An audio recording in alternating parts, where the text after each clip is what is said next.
A 37-year-old man by the name of Alex Jeffrey Pretty, an intensive care nurse, was executed in cold blood by ICE in Minneapolis. This is the same city where Renee Good was also murdered by ICE.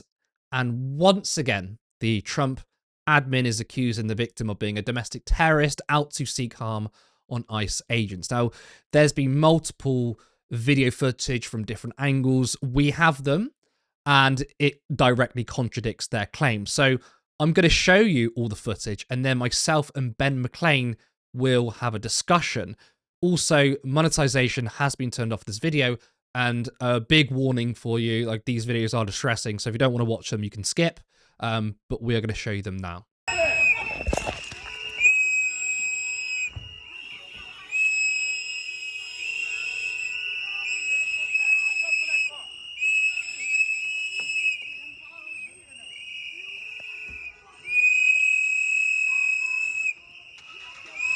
Go!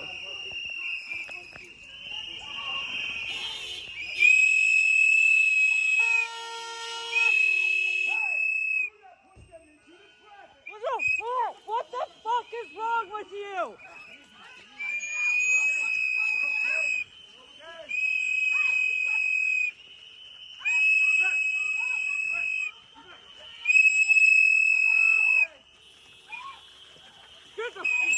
The fuck, people? The fuck is wrong with you? Honestly.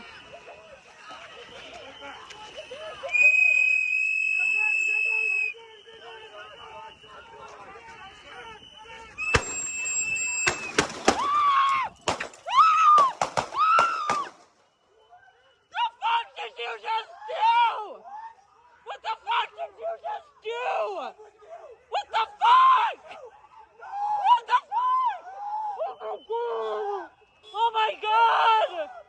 Oh my god! Oh my god!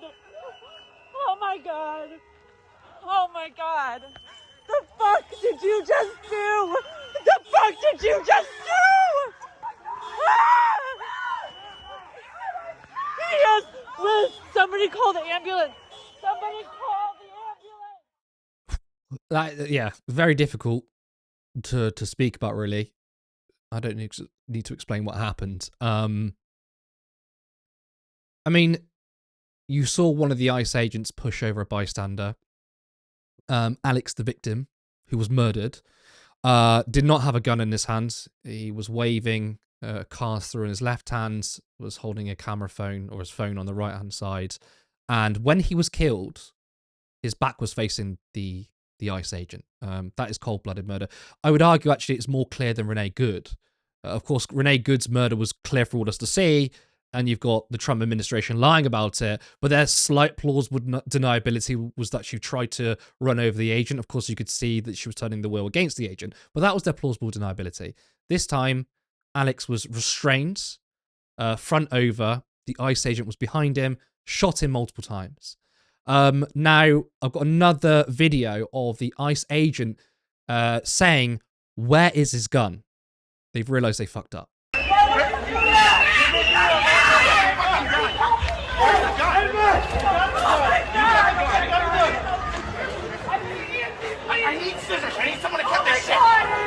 So there's another angle where another ICE agent picks up the gun and takes it away, and it just shows how incompetent they are.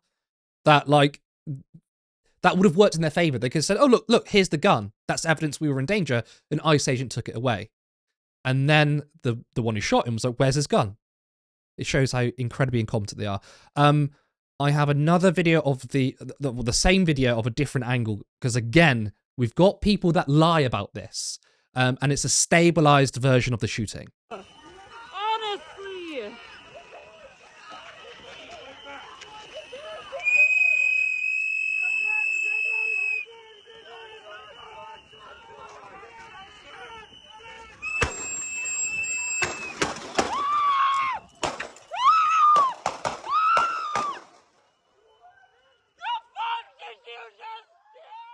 He is lying dead, motionless, and the agent continues to shoot him. That is not shooting to incapacitate someone, that is shooting to kill. Further evidence of these monsters is another agent clapping when Alex was killed.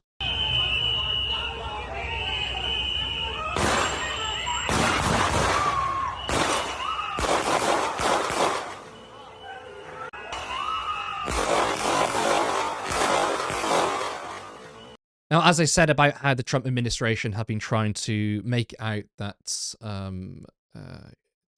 the victim was a villain, this is what US Homeland Security Advisor Stephen Miller wrote on Twitter. A would-be assassin tried to murder federal law enforcement, and the official Democrat account sides with the terrorist. Secretary of Homeland Security Kristi Noem said, "Today, DHS law enforcement was conducting a targeted operation in Minneapolis against an illegal alien wanted for violent assault.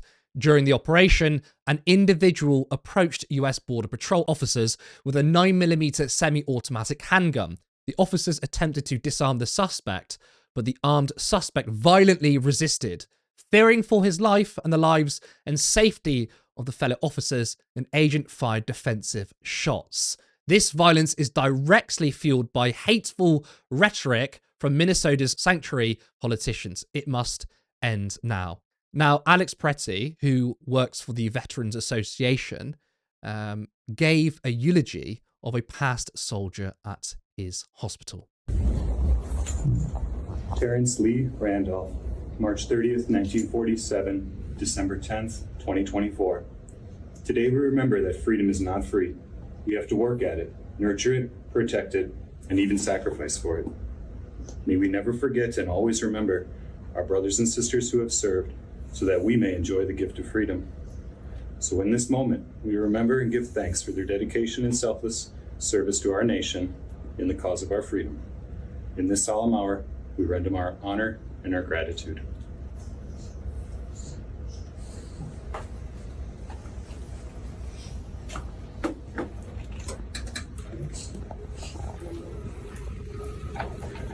Ben, it's so difficult to discuss. And do you know, before we start, my partner was just telling me how dystopian this is, that we're making a video about someone being murdered by the state. And in a normal world, everyone would go, someone was murdered by a government, this is disgraceful. But the reason why we're making a video and analysing this is the fact that not only is the Trump administration and politicians denying reality and lying about victims, saying they're terrorists and try to harm ICE agents, there will be hundreds of thousands, if not millions of people, believe what the government is saying and celebrate this. A man was killed, an innocent man was killed. What are your thoughts? Well, one of my first thoughts kind of goes out to Alex's mother and father, who put out a statement making clear what a incredibly good guy he was. I mean, this was somebody who was, first of all, a legal gun owner. He was working for the Veterans Association, I mean, somebody that conservatives should be praising, really. And literally his last act was helping up a lady who had been assaulted, who'd been shoved over by an ICE officer. Like, that wasn't an arrest procedure. That was an ICE officer losing his shit and shoving this woman. But in terms of the political implications, there's I think it's the historian Tim Mason who talks about the way that Nazism couldn't have stopped its perpetual motion. These are kinetic-based ideologies. Nothing matters. No qualitative assessment matters so long as the fascist is moving, right? And that's how you have to see this. You have to see that, people like Gregory Bavino or Kristi Noem will look at this and they will defend it regardless, because it's just about keeping moving. It's not about whether or not something is morally defensible. It is literally about just keeping the perpetual motion going. And the perpetual motion obviously is behind ICE at the moment because they operate as Trump's private militia. I think this is becoming clear that it's not so much about immigration and customs enforcement as it is about making sure that the Democrats understand that we've got militias on the streets and we can kill and get away with it. I really do think that the Democrats have got to vote down the ICE budget, which is coming into the Senate now. I believe it's past Congress. It's nearly at the Senate. They've got to vote it down. ICE currently has a budget of $11.3 billion. which is larger than the FBI budget. And you have to get it under control. Like, you have to get it under control. I'm interested to know your thoughts, Curtis. I can speak about it as well in a minute, but what have your thoughts been on the way that the Democrats have responded to? I'm appalled. The Democrats will say nice things. They'll speak out against ICE, but they continually have funded ICE. It'll be interesting to see the vote goes on this particular budget. But for years, and this is the thing, what people need to understand is under Donald Trump, because people frame this as Trump's secret army. This is not Trump's secret army. This is America's army, because ICE has been maintained under different presidents. It started under Bush, was continued under Obama. And it's not like the ICE never acted in this way. ICE have always been bullies, have always acted with impunity, have always been violent. Of course, it's ramped up because people wince when I say this, some people anyway, but this is a fascist government. I'm not one of these people who throws out the term fascist all the time, but this is quintessentially a fascist government. So the violence has ramped up, but the Democrats have responsibility for this. ICE should never have even existed. And once it did exist, the moderate position was to abolish ICE from day one.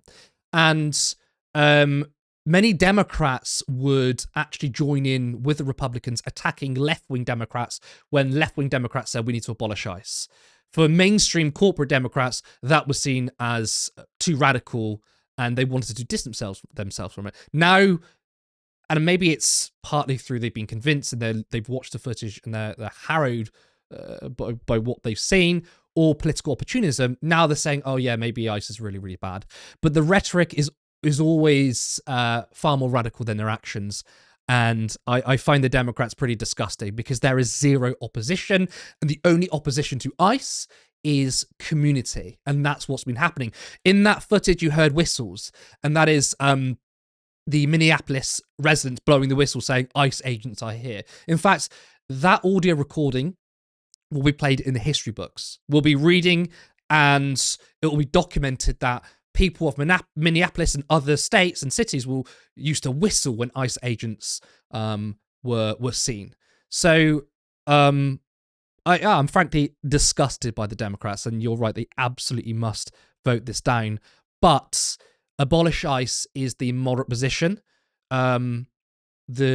What should be the moderate position is not just abolishing ICE, but putting every single ICE agent under trial. We need to see arrests. We need to see people in jail. And of course, that goes for the entire Trump administration. They are violent. They're dangerous. They're fascists. They all need to be locked up and put behind bars. That's the moderate position. Yeah, that absolutely should be the moderate position. I'm thinking a lot about Jacob Frey and Tim Walz. Jacob Frey seemed initially like he by the way, he's the mayor of Minneapolis. Came out initially and seemed to be like, ICE, get the fuck out of Minneapolis.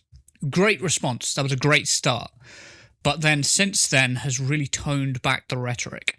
And so has Tim Walz. Like his rhetoric on this has been really weak. And I understand where they are coming from, right? They could deploy the National Guard and the local police and police ICE on the streets. They could do that.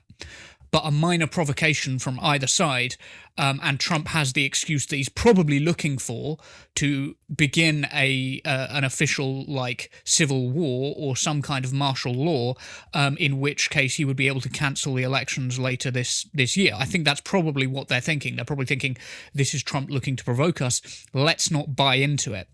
But the problem with that line of thinking is kind of twofold. The first is that it's kind of a catch-22, because if you let ICE get away with this, then Trump will simply use the power that he already has with a militia that the public are unwilling to stand up to, and will use that to enforce election engineering anyway. He'll try to gerrymander an election that he can't win. So he'll, use ICE to block off certain voting communities from going to the polls. It'll be difficult. It'll be more difficult for him doing it that way. But the second problem is one you kind of have to understand a little bit of historical context for. So I would say that the comparison that's so often made is between ICE and the Gestapo, because secret police. I understand why people make that comparison. But I think actually a better way of understanding ICE and their relationship with the public is that they're actually a bit more like the Sturmabteilung, the SA, who were predecessors to the SS. And the Sturmabteilung, they started as drinking clubs, and for many, many years they were the Nazis' like official bully boys. And they were led by a man named Ernst Röhm, who eventually was killed by Hitler in an event called the Night of the Long Knives, where the SA was purged and taken under control. Now, what you have to understand about the historical context there, and by the way, that's when the SS separated from the SA and became their own sort of distinct thing. What you have to understand about that historical context is, as the historian Ian Kershaw puts it, people were fed up with the little Hitlers. They liked Hitler, like as a society. Germany liked Hitler. It did not like the little Hitlers, the people who were going about brutalizing like ordinary civilians. Like they really disliked the way that the SA was acting. And there's kind of a parallel here. But if we're going to take this historical parallel, I also think we should consider another possibility, which is that Trump uses some kind of federal force to take control of the situation himself. Then he gets the praise for taking control. And of course, what replaces ICE, like what replaced the SA, was the SS, which was awful, but it then has some public legitimacy. And I think that it was professionalizing the SA in a way.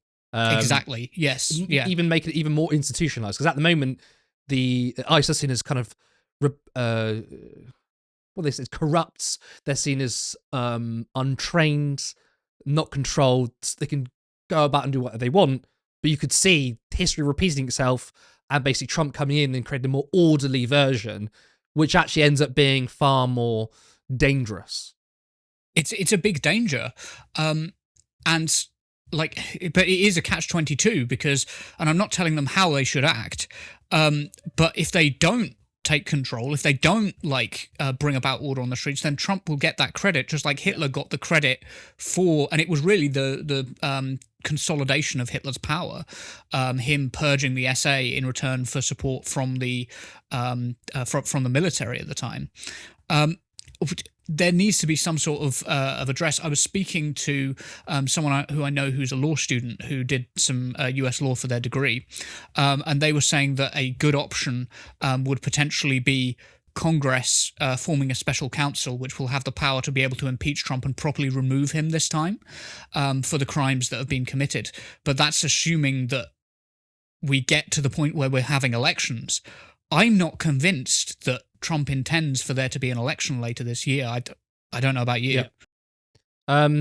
So I want to jump on what you said earlier about fascism always moving. And it's true. There is no end point for fascism. We were discussing the other day about how the imperialism and fascism are intertwined. You don't just want fascism in your own country. Eventually, you will expand to global domination. I mean, World War II happened because Germany invaded Poland. That is what's going to happen. And the catch-22 and the bind you're telling me about in terms of Democrat politicians are too scared to ramp up the escalation is that Trump wanting to cancel midterm elections, I think, is his plan anyway. I think you'd probably agree with that. And even if the Democrats do absolutely nothing, because they're like, oh, if we don't do anything, less violence on the streets and no excuse for Trump to cancel elections, that's going to happen anyway. The danger maybe is the Democrats accelerating that and bringing it forward. But if it's going to happen anyway, then something needs to be done. So I think the Democrats have a duty to stand up. I do understand it's difficult because, yes, if the Democrats start actually doing what they should be doing, which is backing local police, remember, ICE and local police are going to have, they don't get on anyway. It's going to get even worse. Then, yes, the Trump administration will create some kind of civil war and there would be war on the streets. I get that. I get that risk.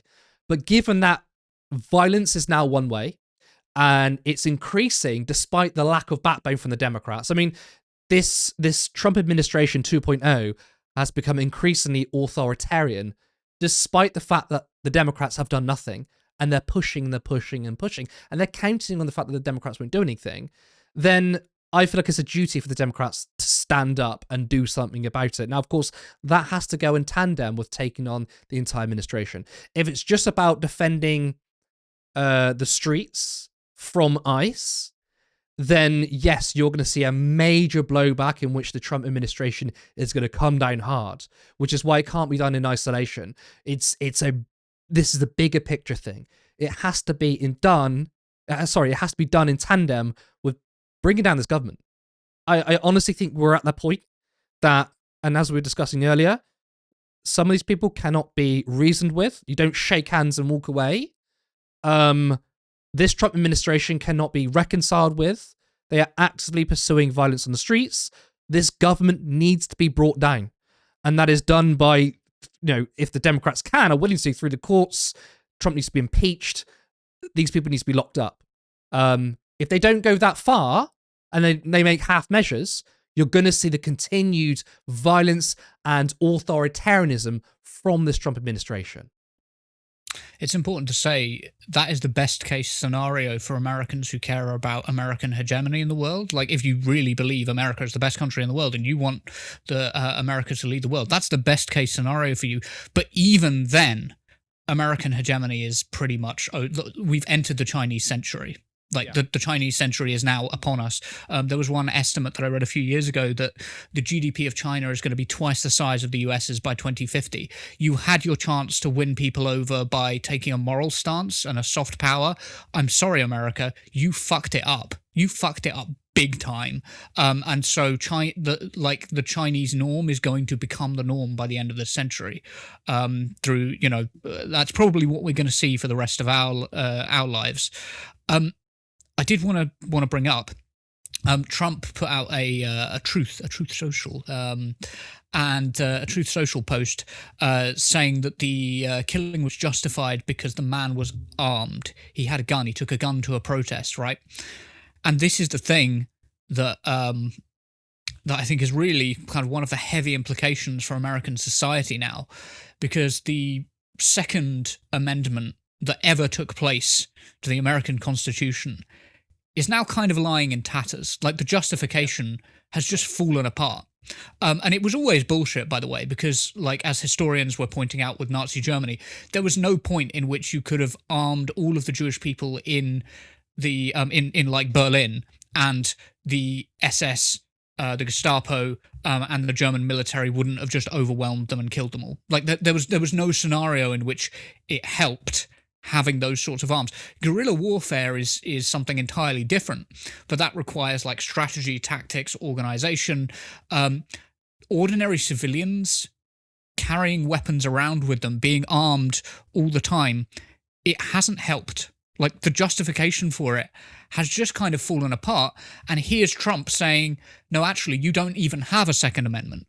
The Second Amendment was a lie, because you're not allowed to carry a pistol at a protest. And anyone who turns up to a protest with a gun is a domestic terrorist in Trump's mind.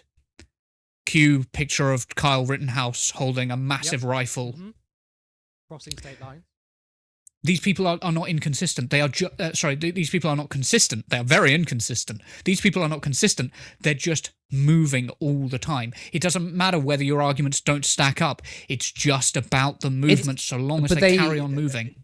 So I would argue they are consistent, but they're consistent in favor of power. And that is the consistent position, to say that I want my enemies to have no gun rights, no freedom of speech. I can when it suits me, because that suits power. Because ultimately, conservatism is about protecting power. It's all about the in and out group, whether it's by race and it's white people, whether it's by class, rich and poor, or whether it's by the state. And this is the great sort of myth of conservatism, which was that the right wing wanted a small state. They wanted freedom, and the left wanted a big state. That's never been true, because if you look at social issues, it's always been conservatives dictate what you identify as, who you want to marry. But the great sort of irony here I'm saying is that I would say the majority of the liberal left have been against guns, right? And you sort of made a very good example as to why gun ownership in America doesn't make that much sense, right? It's when conservatives say I care about my guns and gun rights, the left would often say, well, to be honest, that the Constitution was written when people had bayonets, right? Now you've got the government that owns nukes, that owns drones, has endless weaponry, because when it comes to the military, there's endless supply of money versus your pistol or rifle. Of course, if the government wanted to, they are going to take your guns and they're going to win. So the left was basically saying, we don't need guns because you're far more likely to accidentally kill someone. Like, kids have died in their own homes because they've accidentally picked up a gun. That was like the left-wing argument, right? And the right-wing argument was, no, we need to arm ourselves. It feels like there's a flip, in a way, in which you're now seeing conservatives, Republicans, MAGA, crying about gun ownership. They're crying about the Black Panthers. They're crying about liberals who are arming themselves. You've just pointed out how Trump is basically saying, if you have a gun and you're legally carrying it around in an open carry state, that's license for us to murder you. And conservatives are championing that. And you're seeing more and more leftists and liberals saying, I'm purchasing weapons against ICE. It's a very strange flip here. But I don't think it's inconsistent. As I was saying before, it's very consistent for conservatism, because it's not about freedom for all. It's not about everyone having the right to carry for all. It's about the in and out group. And the in group is conservatives, Republicans, MAGA, having all the power, having all the speech, and having a monopoly on violence. And anyone that disagrees with you, you can kill, or you can get killed, and you deserve it. Yeah, it's important to say, because I can already read the comments. There's going to be somebody who's going to say, well, Karl Marx said that arms should never be, the people should never give up their arms. And I'm like, yeah, this kind of apply, and to a degree, there's a degree to which regulated arms, 100%. That's something that, if you've, I don't know, if you've got, for example, in Switzerland, not every family, but a lot of families have a box of bullets that can be broken open, and everybody is trained in the use of their weapon. But the weapon stays at home. Like, you don't generally see people in Switzerland wandering around armed all the time, even though gun ownership in Switzerland is actually quite high. It all depends on the culture and the way that that it's brought about. I just think that the sort of justification of, like, well, we need everybody to be armed in a sort of unregulated way, in case the government, in case there's government tyranny. Well, I'm sorry, but there is government tyranny. It's happening. Literally happening right now. And lots of people in Minnesota are probably armed. Like, they are probably armed. Statistically, a lot of people in Minnesota are armed. I haven't heard about one ICE officer getting shot in self-defense. It's just not a thing. I've come across people on the left who think that if you're against guns, that you're a liberal, and actually being in favor of guns is the real sort of left-wing position. And I think that's a mistake. I don't think your views on gun ownership is a distinction between liberal and left. Yes, you can bring up Karl Marx, but look, as a Marxist myself, he wasn't right about everything. And I think one thing that needs to be understood is Karl Marx existed in a time very different from now. And Karl Marx is speaking in a way in which the working class is disciplined. Karl Marx also said that the working class would come together when the material conditions necessitates it. He didn't see Margaret Thatcher coming. We are probably in an era in which people have less class consciousness than we did 50 years ago, because Margaret Thatcher didn't just change the economics, she used the economics to change the hearts and minds of people. People are more individual now. Karl Marx didn't foresee that. And I don't think Karl Marx is foreseeing right now that we are in a very undisciplined society in which right now, typically, you're probably going to be a conservative if you're a gun owner in terms of, probability. You're more likely to be conservative if you have a gun. And currently, these people are defending the tyranny of the government, right? Now, we can have a conversation about gun ownership in a society in which we're building class consciousness and we have the discipline to actually fight against tyranny, but that's currently not happening. Yeah. I mean, that said, like, I would encourage any Americans to, to get armed, because Yeah, actually, yeah, I'm not it's- opposed to that. By the way, I mean, just want to be, before I let you come back. I want to be clear about my stance, though, is that the free flowing of arms in the US is a net negative given the amount of innocent people have died, right? There should be gun control, and like our country, the UK, we don't really have guns and people are safer. But given that they do have gun control, they do have guns and lack of gun control, then yes, leftists do need to arm themselves. I'm absolutely not in favor of abstaining gun ownership in the face of your political enemies having weapons. That's ridiculous. So I think those that want to arm themselves is the correct position. But as a social policy, yeah, I don't think I'm like, yeah, we should just allow guns because it's a revolutionary left-wing idea. I think, at least we need maximum gun control in America. But in the absence of that, yes, I'm not saying to any left-winger, or not just left-winger, anyone who's appalled at the state repression in America, that they shouldn't arm themselves. You should legally get yourself a weapon. Yes, it's social. It's, as you said, social policy versus individual strategy, and what's good practice in that society might not be what's good policy. I mean, I guess it's kind of similar to the way that like it's good strategy to buy stuff as cheaply as you can, generally in a capitalist society, because you need to survive. But also like you should legislate in ways that like don't support, I don't know, like fast fashion or something like that. It's social policy versus what individual strategy should be. It might be a bit far out in terms of reach, but I'm thinking about how Kemi Badenoch and Nigel Farage want to bring this stuff to the UK now. And by the way, I think Keir Starmer's halfway there with his secure borders TikTok things that he's been putting out.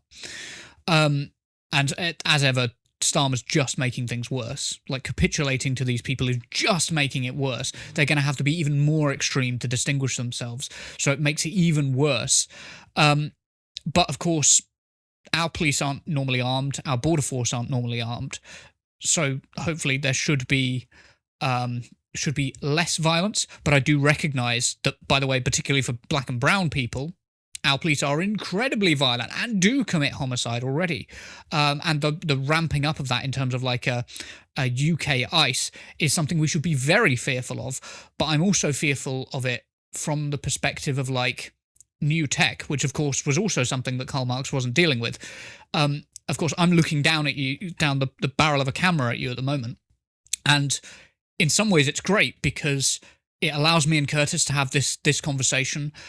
When Alex Pretty got killed, there were multiple angles straight away, which allowed us to go, right, we have evidence. We we know this person was just executed by the new Schutzstaffel, by the new Sturmabteilung, by the Gestapo. Like that is, from that perspective, great. The problem is that our government is doing deals with Palantir. ICE in the US are rumored to be collecting a database of everybody that's opposing them. Our data is so much at risk because it is controlled by large companies. And the surveillance state is getting worse. If Keir Starmer's government genuinely believes that Nigel Farage is a fascist, as some of them have said, why on earth would you be messing with jury trials? Why on earth would you be bringing down the power to crack down on protesters? Why the fuck would you be giving these powers to an authoritarian? Why would you be looking at making the border force more powerful?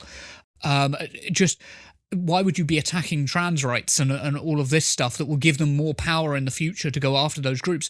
Never mind the survival of those minorities. It's for your survival, because I'm sorry, but the liberals end up in the camps with us leftists.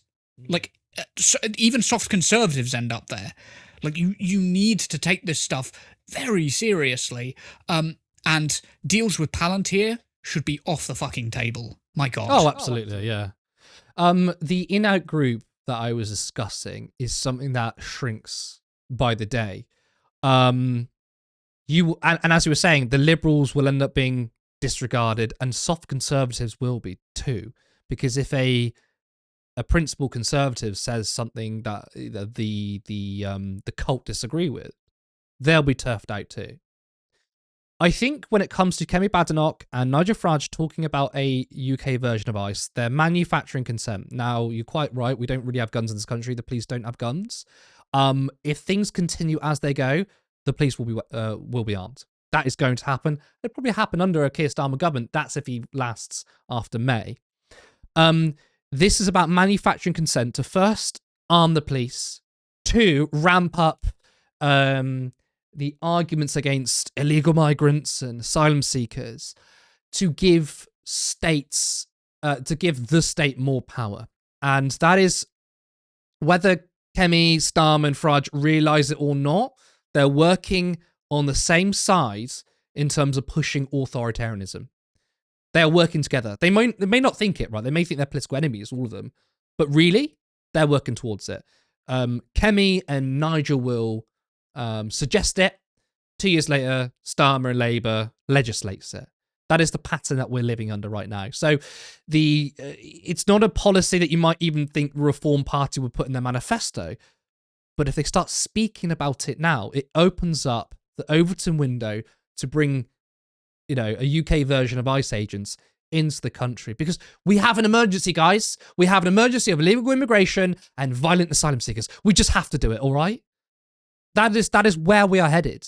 And again, to go back to your perfect analogy of fascism and fascist thinking, it's always mobile, it's always moving.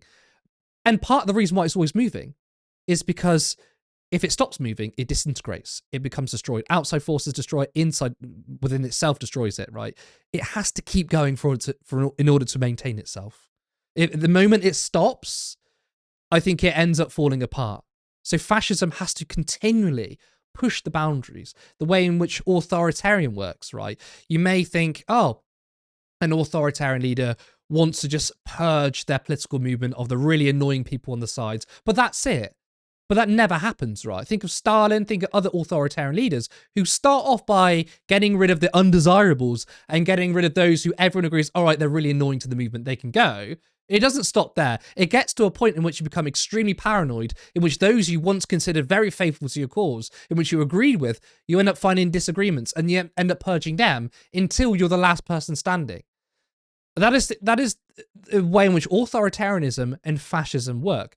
And again, I love your sort of rhetoric around, or the picture you're painting of it's always moving, because when it stops, that's where it's at its most vulnerable. Exactly. Yeah, 100%. It survives on its wins. Like, if you think of early World War II, Hitler survives on the blitzkrieg. He survives on the fast-moving stuff. What did Trump do as soon as he took office? He was, like, blasting out these executive orders to just overwhelm his opponents, because any win is fuel for the base. And I'm also thinking, at the moment, the phrase that's playing in my head, I think I heard Dalia Gabriel say it first. It didn't originate with Dalia Gabriel, of course, but she's one of my absolute favourite political commentators. And she quoted the protest slogan, "In our thousands, in our millions, we are all Palestinians." And that is so true when it comes to ICE and what it brings to the... to potentially, it's brought it to the streets of America. It's potentially going to bring it to the streets of the UK. You have to understand it's the Israeli playbook. Oh, whatever justification is needed, we'll back it up. Like, this person was a terrorist simply because we've already killed them and we need some post hoc justification. It is the Israeli playbook. They were testing it out in Palestine. They're testing it out on refugees. But make no mistake, Palestinians, refugees, they are not the target. The target long term is you. The target long term is me. Right? We are the people who are at the other end of that spectrum. Tony Benn was exactly right when he said that how the government treats refugees is instructive, because that is how they'll treat the rest of us if they think they can get away with it. And I think they're moving towards trying to get away with it right now. Mm-hmm. Yeah, and people might say, why are you bringing Israel into the equation? It's got nothing to do with it. It does. One, because Israel trains a lot of Western police forces like Americans, right? An American police force, they train them. But two, Israel is a fascist state. America is a fascist state. They all belong to the same ideology.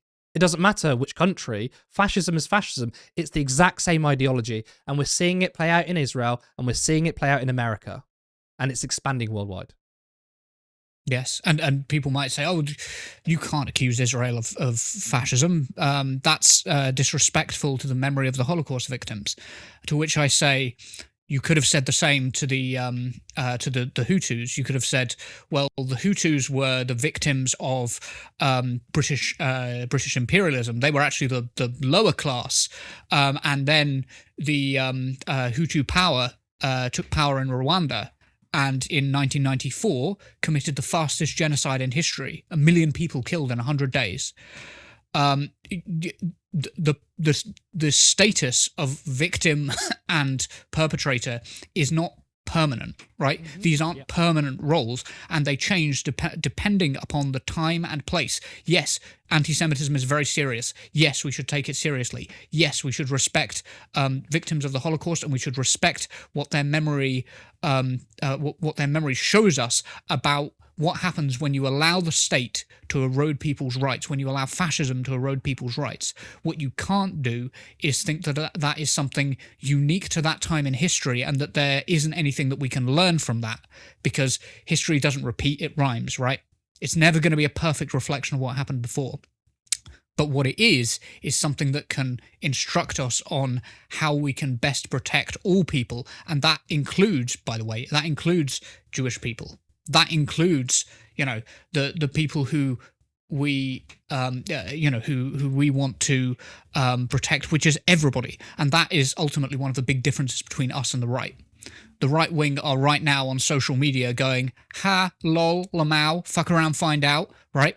After the death of Charlie Kirk, what did you see? You saw, you saw some leftists, and I'm not going to deny that there were some leftists who were celebrating, but not prominent leftists, and not prominent, not single leftists. Democrat politician, just online, not prominent leftists. Small accounts. Yeah. Yep. Unlike, say, Asmongold, one of the biggest right wing streamers, who was actively celebrating the death of Renee Good. The LMAO fuck around, find out is primarily coming from one direction, and we need to react accordingly. We need to make sure that we understand that these are people who need to be defeated, not persuaded. I think that's a lot of the time what it comes down to.